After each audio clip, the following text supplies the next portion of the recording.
Di bawah kaki pegunungan Daulagar yang menjulang tinggi dan sangat indah, terletaklah sebuah kota tujuan wisata yang selalu ramai dikunjungi. Kota ini kini berkembang menjadi salah satu tujuan wisata paling populer di India.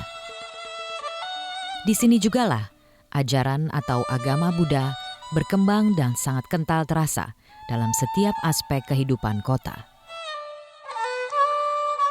Berawal dari tempat peristirahatan musim panas peninggalan Inggris, McLeodganj yang terletak di distrik Kangra, Himachal Pradesh, India, mengundang minat wisatawan yang tertarik dengan kehidupan religi, khususnya Buddhisme yang tenang dan damai. It's a pleasure to meet you.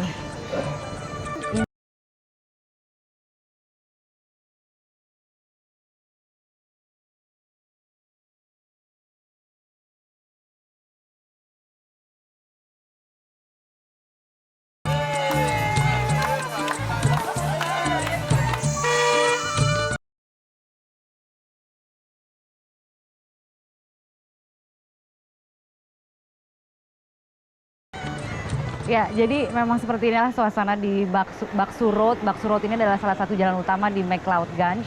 Ini memang pusat dari kesibukan di McLeodganj ini. Ada begitu banyak mobil yang lalu lalang di sini.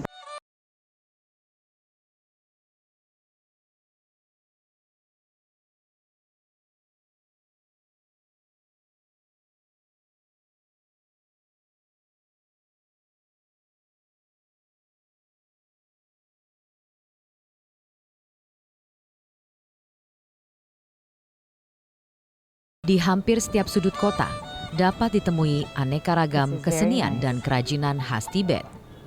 Salah satunya kesenian tangka yang merupakan tradisi melukis di atas kain sutra yang berkembang sejak abad ke-7. Dalam perjalanannya, lukisan tangka ini menjadi medium yang sangat penting dalam mempelajari agama Buddha, terutama saat melakukan meditasi. Bahwa untuk menyelesaikan satu lukisan seperti ini membutuhkan waktu 1 bulan. Contohnya yang sudah jadi adalah yang seperti ini. Dulunya lukisan kaya warna dan dimensi ini bahkan hanya dapat diperlihatkan untuk umum pada hari besar keagamaan.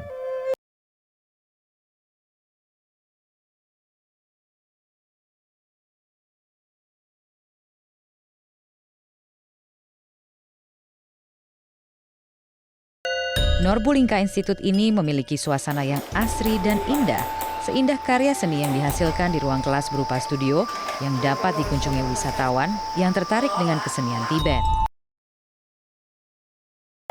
Kesenian Tibet memiliki tingkat kerumitan yang unik dan berselera tinggi, yang metodenya diwariskan secara turun-temurun selama berabad-abad. Misalnya, karya seni lukis tangka, tradisi lukis khas Tibet yang berbeda dengan bentuk seni lainnya. Norbulingka Institute, disinilah tradisi lama dengan tradisi baru bertemu. Yang tua mengajarkan kepada yang muda mempertahankan tradisi.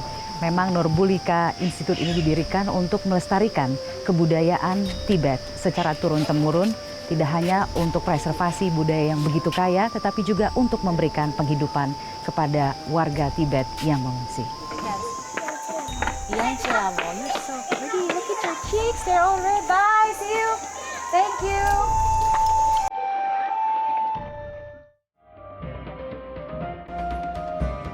Di Kompleks Hazrati Imam ini juga terdapat sebuah bangunan bekas madrasah. Inilah Madrasah Barakan. Namun Madrasah Barakan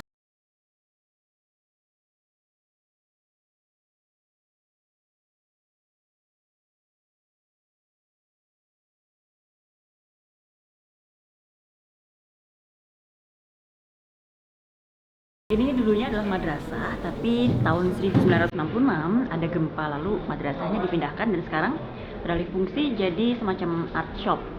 Salah satunya ada kerajinan khas Tashkent. Jadi kita di kota Tashkent namanya, ibu kotanya, dan semua kerajinan di sini adalah ciri khas Tashkent. Seperti Indonesia juga sih, masing-masing daerah kan punya ciri khas sendiri. Nah, disinilah tempat barang-barang Tashkent. Coba kita lihat ya, kayak gimana sih ciri khas kota Tashkent. Salah satu kerajinan khas lainnya dari Tashkent adalah ukiran kayu. Untuk membuat sebuah kerajinan seperti ini, pengukir membutuhkan waktu 3 hari. Dan jika lengkap dengan pewarna, dibutuhkan waktu hingga 1 minggu. Di Uzbekistan pada umumnya jenis kayu yang banyak digunakan adalah kayu walnut. Dari ukuran kayu kita beralih ke ukiran unik lain. Saya bertemu seorang perajin jerami. Perajin ukiran jerami ini hanya satu-satunya di Uzbekistan. Ia pun mewarisi keahlian ini turun-temurun dari keluarga. Pengukir jerami menghasilkan karya indah berupa lukisan 3 dimensi. Karya-karya pengukir ini berkisah mengenai sejarah penyebaran Islam di jalur sutra. Jalur sutra adalah jalur perdagangan yang ditempuh oleh pedagang Cina menuju ke beberapa negara di Asia Selatan, Tengah, Arab hingga ke Eropa dan Mesir. Salah satunya melalui Uzbekistan. Kalau dilihat nih lukisan-lukisan ini tuh sebenarnya menjelaskan tentang jalur sutra.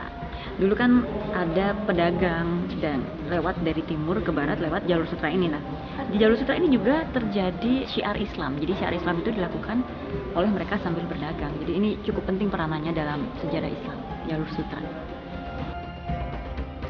Sejak kaum muslimin menguasai semenanjung Arabia pada abad ke-7, agama Islam segera menyebar ke berbagai penjuru Asia dan Afrika, bahkan hingga ke Eropa. Perdagangan pun menjadi faktor utama kedua dalam penyebaran Islam setelah penaklukan yang dilakukan kerajaan Muslim.